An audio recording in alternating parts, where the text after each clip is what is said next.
Hi, I'm Alonya, and welcome to my refrigerator.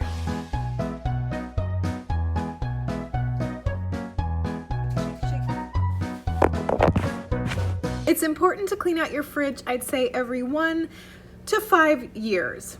The best way to know if something is expired is to smell it and taste it. So let's get started. I don't know if it's good or bad. Yucky! It's still good. Yep, that has gone bad.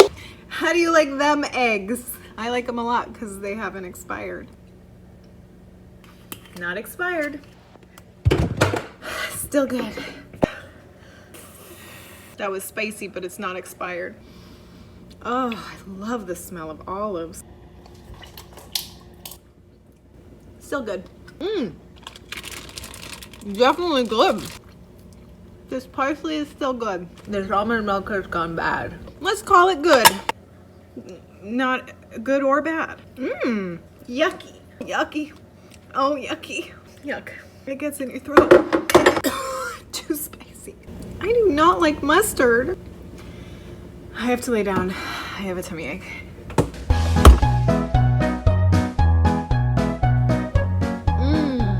I love the juice.